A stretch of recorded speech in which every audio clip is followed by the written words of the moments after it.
오늘 주신 말씀 함께 찾도록 하겠습니다. 마태복음 4장입니다.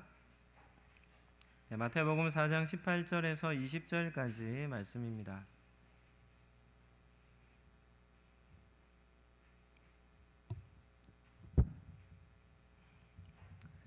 마태복음 4장 18절에서 20절입니다. 우리 같이 한 목소리로 읽도록 하겠습니다. 같이 읽겠습니다. 갈릴리 해변에 다니시다가 두 형제 곧 베드로라 하는 시몬과 그의 형제 안드레가 바다에 그물 던지는 것을 보시니 그들은 어부라. 말씀하시되 나를 따라오라. 내가 너희를 사람을 낚는 어부가 되게 하리라 하시니 그들이 곧 그물을 버려두고 예수를 따르니라. 아멘. 오늘은 우리 베드로 두 번째 시간입니다. 지난 시간에 이어서 지난 시간에는 제자의 사명, 이것이 얼마나 소중한 것인가라는 주제로 말씀을 살폈고요. 오늘은 이제 그 첫 번째 베드로와 관련되어져서 예수님께서 베드로를 부르시는 사건을 중심으로 말씀을 살펴보도록 하겠습니다. 한번 따라하겠습니다. 예수님은 우리를, 나를 제자로 부르십니다. 아멘입니까?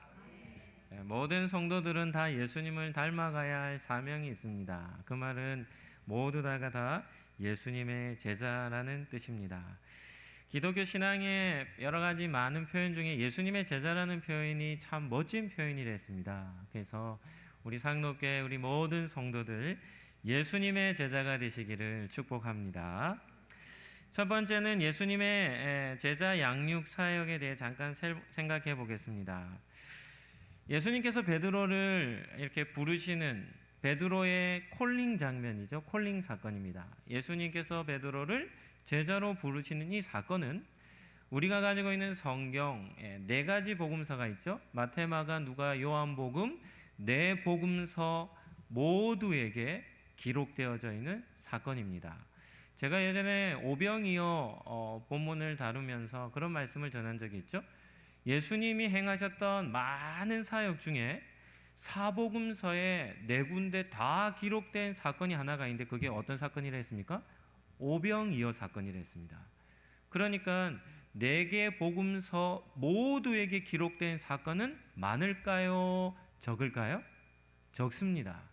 그런데 우리가 오늘 읽은 베드로를 제자로 부르시는 이 사건은 어떻다고요? 마태, 마가, 누가, 요한복음이 다 기록해 놓고 있다는 것입니다. 그러면 베드로를 제자로 부르신 사건이 어떤 사건이라는 겁니까? 아주 중요한 사건이라는 겁니다.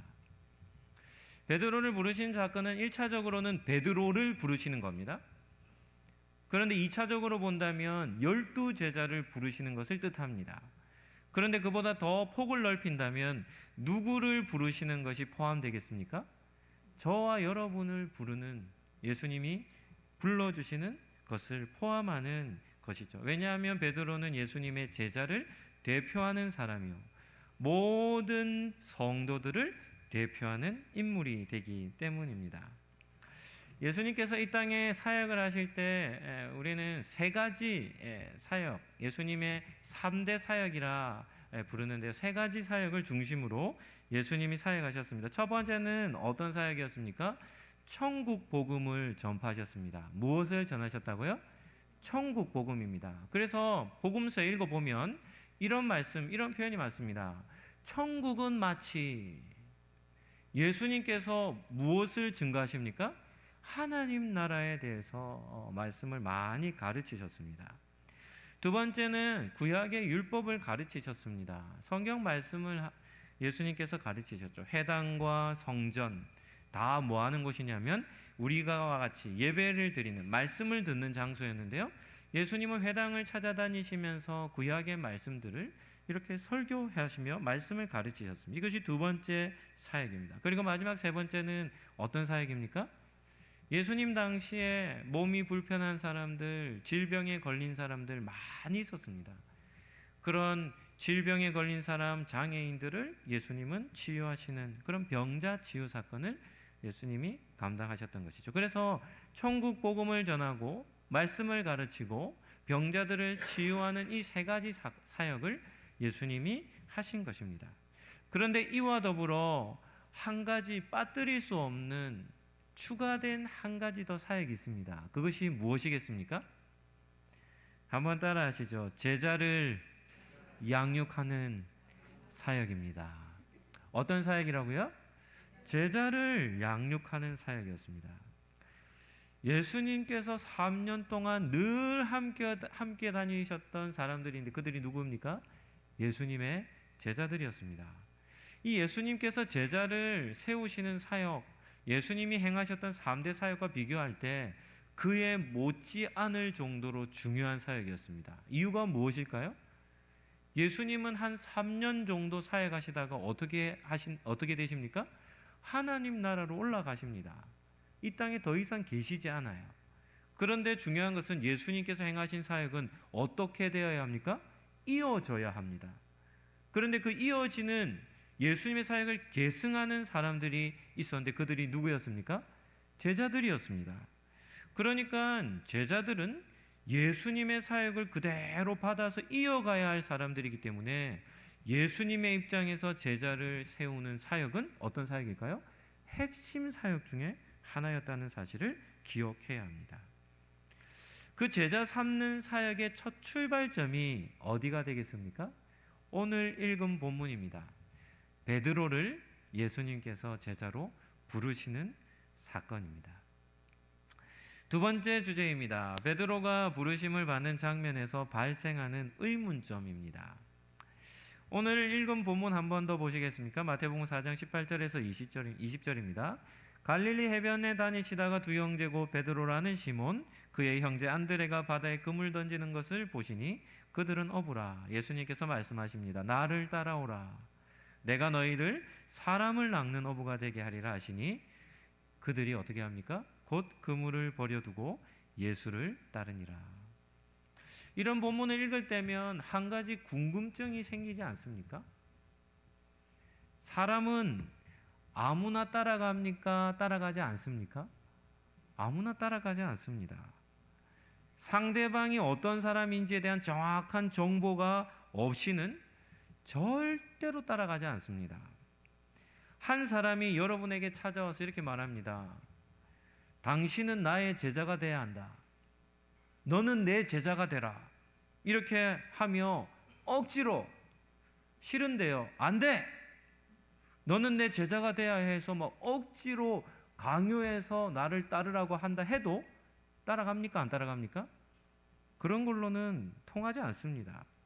게다가 자기의 직장과 가정까지도 다 포기하면서까지 따라야 한다면 어떻겠습니까? 더 힘들지 않겠습니까? 사람은 자신이 선택하는 길에 대한 확고한 신념입니다. 확고한 신념이 있어야 새로운 길을 도전합니다. 이것은 당연한 것입니다. 따라서 마태복음 4장 19절에서 20절, 18절에서 20절 말씀을 묵상할 때면 한 가지 의문점을 갖게 되죠. 어떻게 베드로는 예수님의 한마디 부르시는 말씀을 듣고 자기의 모든 삶을 다 포기하고 예수님을 따를 수 있었는가 하는 궁금증입니다. 크게 대답하지는 마시고 제가 질문 한번 하겠습니다. 성도님들 어떻게 생각하십니까? 어떻게 생각하십니까? 베드로는 어부였습니다. 그런데 탁월한 영적 감각이 있어서 예수님이 자신을 따르라 하니까 이번 기회는 놓쳐서는 안 될 기회다라는 것을 깨닫고 아멘 이렇게 하면서 예수님을 따라갔을까요? 이 질문에 대한 답은 마태복음에는 나오지 않습니다. 누가복음에 여기에 대한 부분들이 좀 자세하게 나오는데요. 오늘 본문은 마태복음을 정했지만 마태복음과 더불어 누가복음 본문을 같이 함께 살펴보도록 하겠습니다. 베드로의 부르심의 장면에서 확인해야 할 사건이 세 가지가 있습니다. 몇 가지가 있다고요? 세 가지입니다. 세 가지. 이 세 가지는 무엇과 연관되어 있냐면 베드로의 콜링 사건과 연관되어 있습니다. 예수님께서 베드로를 제자로 부르시는 사건과 관련되어진 몇 가지 사건이 있다고요? 세 가지 사건이 있습니다. 첫 번째는 무엇인가 하면 장모 치유 사건입니다. 베드로의 장모가 열병에 걸렸습니다. 누가복음 4장 38절에서 39절입니다. 제가 한번 읽어드릴 텐데 앞에 본문을 한번 보시죠. 예수께서 일어나 회당에서 나가사 시몬의 집에 들어가시니 시몬의 장모가 어떤 상태입니까? 중한 열병을 앓고 있는지라. 사람들이 그를 위하여 예수께 구하니 예수께서 가까이 서서 열병을 꾸짖으신데 병이 떠나가고 여자가 장모가 곧 일어나 그들에게 수종드니라. 누가는 누가복음 4장에서 한 가지 사건, 예수님의 치유 사건을 기록해 놓았는데 어떤 치유 사건입니까? 누구의 치유 사건입니까? 시몬의 장모의 열병 치유 사건입니다. 누가복음에는 시몬의 집 이렇게 표현하는데요. 마태복음에도 나오는 사건이거든요. 마태복음 8장에 보면 베드로의 집 이렇게 나옵니다. 마가복음 1장에 보면 시몬과 안드레의 집 이렇게 나옵니다. 그러니까 누가복음 4장에 나오는 시몬의 장모는 여기서 말하는 시몬은 누구를 뜻하는 겁니까? 베드로를 뜻하는 것입니다. 그럼 질문해 보죠. 왜 누가는 누가복음 4장에서 베드로를 베드로라 칭하지 않고 시몬이라고 칭했겠습니까? 이유는 간단합니다. 뭐 때문이죠? 베드로라는 이름은 언제 붙여진 이름입니까? 예수님께서 베드로를 부르실 때 붙여지는 이름입니다.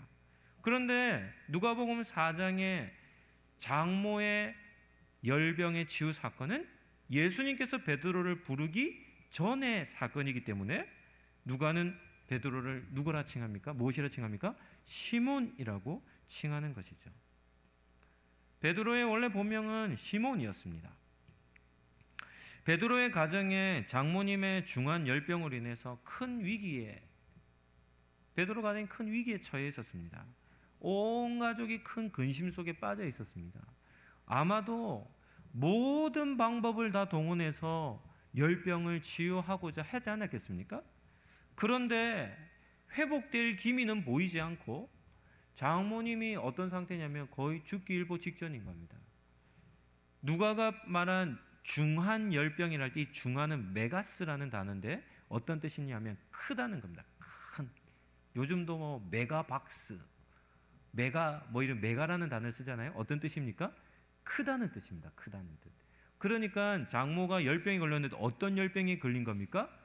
감당하지 못할 심각한 열병에 걸린 것이죠.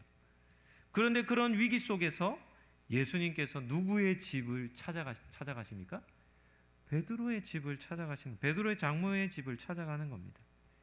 그리고는 친히 찾아오셔서 그 병을 고쳐주신 것입니다. 여러분이 만약에 베드로라면 예수님께서 우리 집에 오셔서 장모의 열병, 그것도 거의 죽음 앞에 놓여있는 사람의 병을 고쳐주셨다면 그 다음부터 여러분은 어떤 마음을 갖게 될 겁니까? 지금 우리 집에 와서 우리 장모님을 고쳐준 이 예수라는 사람은 도대체 누군가 하며 예수님에 대해 호기심을 갖고 그 이후부터는 그 예수님에 대해서 더 궁금해 하지 않겠습니까? 이것이 바로 첫 번째입니다. 베드로를 부르시기 전에 살펴봐야 할 첫 번째 사건입니다. 두 번째 사건입니다. 두 번째는 예수님이 베드로의 배에 오르신 사건입니다. 우리 본문을 한 군데 더 살펴봅시다. 누가복음 5장 1절에서 11절까지 말씀인데요. 우리 앞에 자막을 보시고 제가 한번 읽어드릴 텐데 잘 아는 말씀입니다. 한번 들어보시기 바랍니다. 무리가 몰려와서 하나님의 말씀을 들을새 예수는 게네사렛 호숫가에 서서 호숫가에 배 두 척이 있는 것을 보시니 어부들은 배에서 나와서 그물을 싣는지라. 예수께서 한 배에 오르시니 그 배는 누구의 배입니까?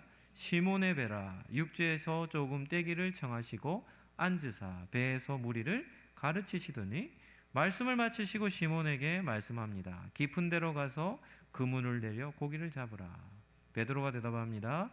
선생님, 우리들이 밤이 새도록 수고하였으되 잡은 것이 없지만은 말씀에 의지하여 내가 그물을 내리겠습니다. 그렇게 하니 고기를 잡은 것이 심히 많아 그물이 찢어지는지라. 이에 다른 배에 있는 동무들에게 손짓하여 와서 도와달라 하니 그들이 와서 두 배의 채움에 어떻게 됩니까? 잠기게 되었더라. 시몬 베드로가 이를 보고 예수의 무릎 아래에 엎드려 이르되 주여 나를 떠나소서 나는 죄인이로소이다 하니 이는 자기 및 자기와 함께 있는 모든 사람이 고기 잡힌 것으로 말미암아 놀라고 세베대의 아들로서 시몬의 동업자인 야고보와 요한도 놀랐습니다. 예수께서 시몬에게 이르시되 무서워하지 말라. 이제 후로는 네가 사람을 취하리라 하시니 그들이 베드로를 육지에 대고 모든 것을 버려두고 예수를 따르니라. 두 번째 우리가 베드로의 부르심 전에 살펴봐야 할 사건은 예수께서 베드로의 배에 오르신 사건입니다. 장모님의 치유 사건 이후에 베드로는 예수님에 대한 정보를 가지고 있었죠. 그런데 어느 날 아침 자신들이 배에서 내려 그물을 손질하고 있습니다. 그물을 씻고 있었겠죠. 왜냐하면 밤새 그물질을 했으니까 그물이 엉켰고 더러웠으니까 그물을 씻고 있을 때에 큰 무리가 자기 쪽으로 오는 겁니다. 그런데 가만히 보니까 그 무리 가운데 누가 계십니까? 예수님이 계셨겠죠. 그리고는 자기가 허락지도 않았는데 예수님께서 어떤 행동을 취하십니까? 배가 두 척이 있었는데 하나는 베드로와 안드레의 배였고 하나는 야고보와 요한의 배였겠죠. 그런데 누구의 배에 오르시는 겁니까?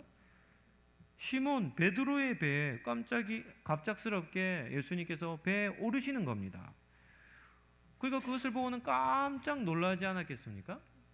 그리고는 예수님께서 어떻게 하시냐면 베드로를 배로 부르십니다. 올라와서 배를 어떻게 하라고 말씀합니까? 육지에서 조금 떼라는 겁니다. 그러니까 예수님께서 베드로의 배에 오르셔서 육지에 조금 떼서 그 자리에 앉으시니까 그곳이 지금의 뭐가 같았겠습니까? 이 강대상과 같았겠죠. 그리고 많은 무리들은 어디에 있습니까? 해변에 가득 앉았겠죠. 그런데 중요한 것은 베드로입니다. 베드로는 지금 어디에 있습니까? 예수님과 함께 어디 있습니까? 자기 배에 함께 올라 있습니다. 그랬는데 예수님은 어떻게 하시냐면 자기 배에 앉으시더니 그때부터 말씀을 무리들에게 가르치시는 겁니다. 그 당시는 마이크가 없었으니까 많은 무리였으니까 예수님이 어떻게 설교하셨겠습니까? 큰 소리로 설교하셨겠죠. 제가 생각할 때 예수님의 가르침은 짧게 설교하지 않았을 것 같습니다. 중요한 메시지들, 그런 메시지를 길게 좀 설교했겠죠. 그런데 베드로는 어디에서요? 예수님의 바로 곁에서 예수님의 설교를 들었습니다. 여러분이 예수님의 설교를 직접 듣는다면 어떠하겠습니까? 말씀의 깊이가 다른 겁니다. 네. 말씀의 능력이 있는 겁니다. 베드로 평생에 회당에서 예루살렘 성전에서 종교 지도자들이 있죠. 제사장들과 서기관들과 바리새인들과 율법학자들에게 많은 설교를 들었는데 지금까지 들었던 설교와 다른 겁니다. 그래서 자기 배에서 베드로는 예수님의 전하시는 말씀을 듣고는 큰 은혜를 받지 않았겠습니까? 이것이 바로 예수님께서 이 베드로를 제자로 부르시기 직전에 있었던 두 번째 사건입니다. 그런데 또 한 가지 사건이 있습니다. 세 번째 사건인데요. 그것이 무엇인가 하면 그물을 던지라고 명령하신 사건입니다. 누가는 아주 치밀하게 예수님께서 베드로를 어떻게 부르셨는지를 자기 복음서에 기록하고 있습니다.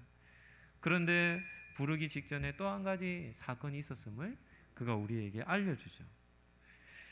예수님은 베드로의 배에 저는 의도적으로 오르셨다고 생각합니다. 네, 의도적으로. 그리고는 그 배에 오르셔서 말씀을 가르치셨죠.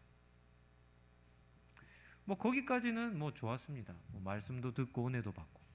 그런데 그것으로 끝나지 않고 말씀을 마치자마자 예수님께서 누구에게요? 자기 옆에 있는 베드로에게 이렇게 명령하시는 겁니다. 깊은 데로 가서 그물을 내려 고기를 잡으라. 이러한 예수님의 명령은 여러 가지 의미를 포함합니다. 첫 번째는 예수님께서 게네사렛 호수에 이른 때입니다. 때. 언제 베드로의 배에 오르셨다 했습니까? 아침이었던 것 같습니다. 왜냐하면 베드로가 예수님께 이렇게 대답하거든요. 우리들이 밤이 새도록 수고했습니다. 베드로는 어떻게 해요? 밤새 물고기를 잡으려고 수고하여 동틀 때 돼서 배를 이끌고 해변으로 나와 뭐하고 있습니까? 그물을 씻고 있었던 것이죠. 이런 내용들을 종합해 본다면 예수님이 그물을 내리라고 명령하시는 때는 물고기를 잡는 때도 아니고 물고기가 잡히는 때도 아니었을 겁니다. 두 번째는 예수님께서 명령하셨을 때 베드로의 상황입니다. 예수님이 베드로의 배에 오르신 날은 베드로에게는 최악의 날이었습니다. 어떤 날이었다고요? 최악의 날이었습니다. 최악의 날. 이유가 무엇입니까? 밤새도록 그물질을 했는데 어땠습니까? 잡은 것이 없었습니다. 배도 그물도 텅 비어 있었던 것이죠. 그러니까 안 잡히니까 어부니까 오기가 생겨서 막 더 열심히 그물질을 하지 않았겠습니까? 그런데 한 마리도 잡지 못했어요. 많이 잡았다면 몸이 수고해도 힘이 날 텐데 열심히 노력을 했는데 한 마리도 못 잡았으니까 몸 상태가 어떻겠습니까? 더 지쳐 있었겠죠. 베드로의 마음에는 빨리 집에 가서 쉬고 싶은 마음밖에는 없었을 겁니다. 그러한 날입니다. 그러한 날. 베드로의 인생의 최악의 날입니다. 그때에 예수님께서 자기 배에 찾아오신 겁니다. 그러니까 예수님의 발 곁에서 말씀을 들었으니까 예수님의 말씀을 통해 지친 육체가 새 힘도 얻었고 그리고 불편했던 마음의 짐까지도 다 내려놓을 수 있었지 않겠습니까? 그 말씀을 듣는 데까지는 좋았는데 예수님이 말씀을 마치시고는 자기 일을 바라보며 한마디 하는 겁니다. 뭐라고 하십니까? 깊은 데로 가서 그물을 내려 물고기를 잡으라는 겁니다. 이 명령에 베드로는 크게 당황하지 않았겠습니까? 어부의 경험, 어부의 지식으로 그러한 예수님의 명령은 받아들일 수 없는 것이었기 때문이죠. 그리고 지금은 퇴근 준비를 마친 베드로입니다. 집에 돌아갈 때였죠. 그러니까 예수님께서 하신 명령을 지키기가 더 어렵지 않았겠습니까? 또 지금 상태는 지친 상태요. 밤새도록 물고기를 잡았는데 한 마리도 잡지 못한 그런 상황에 있었기 때문입니다. 베드로의 입장에서 볼 때 예수님의 명령은 허무맹랑한 것이었습니다. 그렇기 때문에 우리는 베드로의 반응을 주의해서 보아야 합니다. 그는 예수님의 명령을 듣는 순간 잠깐 고민했겠죠. 말씀을 따라 순종해야 하는가? 아니면 정중하게 거절해야 할까? 그럼에도 그는 이내 마음을 잡고 예수님의 명령에 어떻게 하기로 결심합니까? 순종하기로 결심합니다. 이렇게 말하죠. 선생님, 우리들이 밤이 새도록 수고하였으되 잡은 것이 없지만 말씀에 의지하여 내가 그물을 내리겠습니다. 여기서 우리는 예수님이 어떤 분이신지를 알아야 합니다. 예수님은 어떤 분이십니까? 예수님은 거의 항상이라고 표현해도 될 것 같습니다. 예수님은 항상 상식을 넘어서는 요구를 하십니다. 무엇을 넘어서는요? 상식을 넘어서는 요구를 하십니다. 분명히 아닙니다. 이건 아닙니다. 베드로가 지금까지 밤새도록 했던 일들을 보면 지금 예수님이 하신 명령은 아닙니다. 분명히 아닌데 그것을 하라고 명령하십니다. 이미 많은 경험과 노하우를 가지고 있는데도 그것을 내려놓으라고 하십니다. 우리가 갖춘 실력보다 당신의 명령에 순종하라고 하십니다. 이것이 우리에게 말씀하시는 예수님의 말씀의 패턴입니다. 그럼 우리는 어떻게 반응합니까? 해봤는데 안 되던데요. 예수님의 말씀은 뭔가 잘못된 것 같습니다. 우리가 이렇게 반응할 수밖에 없는 상황 속에 예수님은 무엇을 말씀하십니까? 상식을 넘어서는, 우리의 경험과 실력을 넘어서는 것을 명령하시죠. 왜냐하면 예수님을 믿는 믿음, 예수님의 말씀에 순종하는 믿음을 우리에게 요구하시기 때문입니다. 그러니까 베드로는 예수님의 명령을 순종하기 위해서는 뭐 해야 됩니까? 모든 것을 내려놓아야 합니다. 어부의 실력, 어부의 지식, 어부의 경험, 모든 모든 것을 내려놓아야만 순종할 수 있는 것이죠. 질문 한번 하겠습니다. 예수님의 말씀을 따라 깊은 데로 베드로가 노를 저어 갑니다. 배의 속도에 대해서 한번 물어보겠습니다. 깊은 데로 노를 저어 가서 그물을 내리라 할 때 베드로의 배의 속도가 빨랐겠습니까? 느렸겠습니까? 네, 다시 하겠습니다. 빨랐겠습니까? 느렸겠습니까? 명령하시니까 베드로의 입장은 어떻습니까? 거절할 수 없으니까 어떻게 하는 거죠? 억지로 순종하는 게 아니겠습니까? 속으로는 뭐라 했겠습니까? 밤새도록 해봤는데요, 예수님. 그러니까 마지못해 하는 겁니다. 아마도 그렇게 큰 기대를 하지 않았을 것 같습니다. 그러니까 노를 저어가는 배의 속도가 어떻겠습니까? 빨리 간 것이 아니라 천천히 가지 않았겠습니까? 그런데 중요한 것은 무엇인가 하면 베드로는 지금 뭐 하고 있습니까? 순종하고 있다는 겁니다. 순종. 그래서 깊은 데로 가서 그물을 내렸더니 어떤 일을 합니까?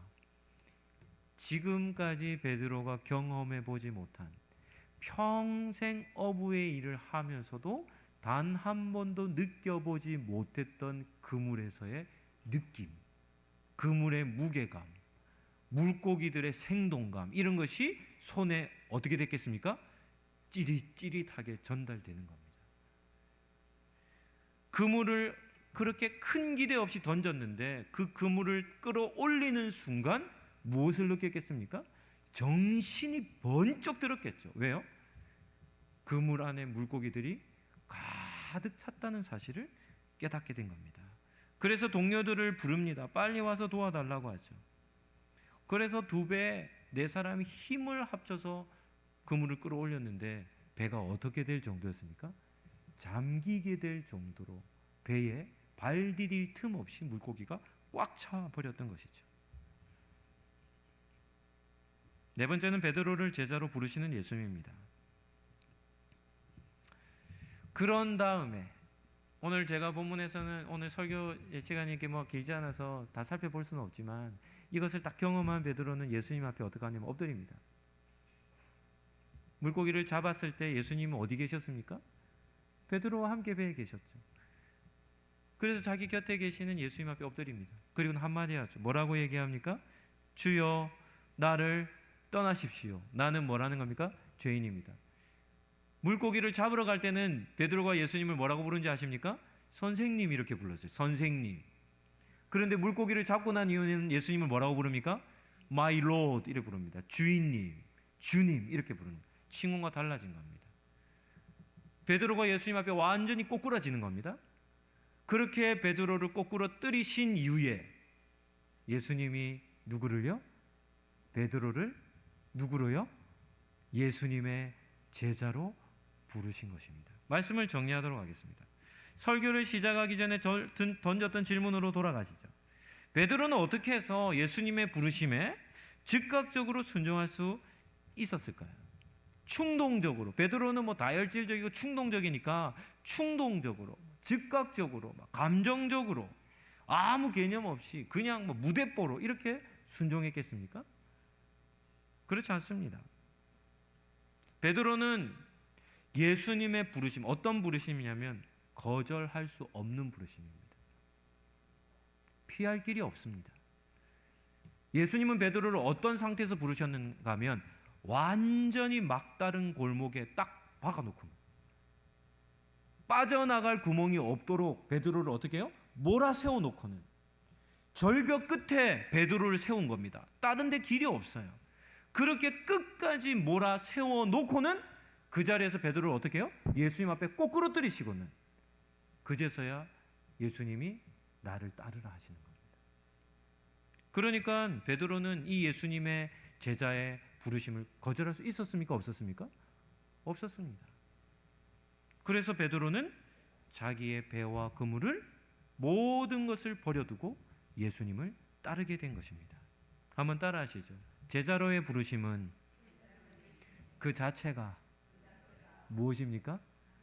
은혜입니다. 베드로 제자로 부르심은 그 자체가 무엇입니까? 은혜입니다. 은혜입니다.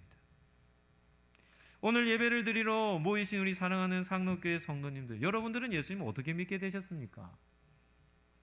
여러분들이 스스로 선택해서 예수님을 믿게 되셨습니까? 아니면 베드로와 같이 어찌할 수 없어서 예수님을 믿게 되셨습니까? 기독교 신앙의 핵심은 우리 스스로 믿을 수 없다는 겁니다. 내가 예수님을 믿겠다고 믿는 것이 아닙니다. 우리에게 베푸신 구원은 뭡니까? 하나님의 일방적인 은혜입니다. 우리가 자격이 되기 때문에, 자격 조건을 갖추기 때문에, 이런 것 때문이 아닙니다. 우리는 아무런 자격이 없는 죄만 짓는 죄의 공장과 같이 죄만 짓는 멸망당할 사람인데요, 하나님이 그런 우리를 선택하셔서 예수님을 믿게 하시고 우리를 당신의 백성으로 삼아주신 겁니다. 사람은 한 사람도 예외 없습니다. 자기 고집 쉽게 꺾는 사람 아무도 없습니다. 예수님을 믿는다? 그 믿음에 이르는 과정이 우리의 고집과 우리의 악한 본성과 이런 것들을 다 꺾어야만 예수님의 제자가 되는데요, 그런 과정 속에 내가 믿는다? 그 사람은 얼마 못 갈 겁니다. 신앙생활 얼마 하지 못할 겁니다. 그런데 오늘 본문과 같이 예수님께서 베드로를 부르시는 것 같이 인생의 끄트머리에서 어찌할 수 없어 예수님을 믿어야만 하는 인생의 여정을 거쳐 예수님을 믿게 되었다면, 여러분의 삶은 하나님께서 특별히 사랑하셔서 당신의 백성 예수님의 제자로 삼아주신 은혜가 있는 줄로 믿습니다. 오늘 예배를 드리는 사랑하는 상록교회 여러분, 여러분이 지금 앉아있는 이 자리에 앉아있는 이 자체가 하나님의 놀라운 은혜이자 예수님의 특별한 사랑의 증거임을 믿으시기를 축복합니다. 우리를 예수님은 부르십니다. 그리고 단순히 부르시는 것으로 끝나지 않고 우리에게 거룩한 사명을 맡겨주시는 것이죠. 그 또 한 가지 있습니다. 믿음의 세계는 우리의 지성과 우리의 경험을 넘어섭니다. 그래서 우리가 아는 것, 잘 아는 것일수록 우리는 믿음의 영역이라고 한다면 더 주의할 필요가 있죠. 왜냐하면 하나님의 말씀, 예수님의 말씀은 그것까지도 내려놓고 우리에게 온전히 순종하기를 원하시기 때문입니다.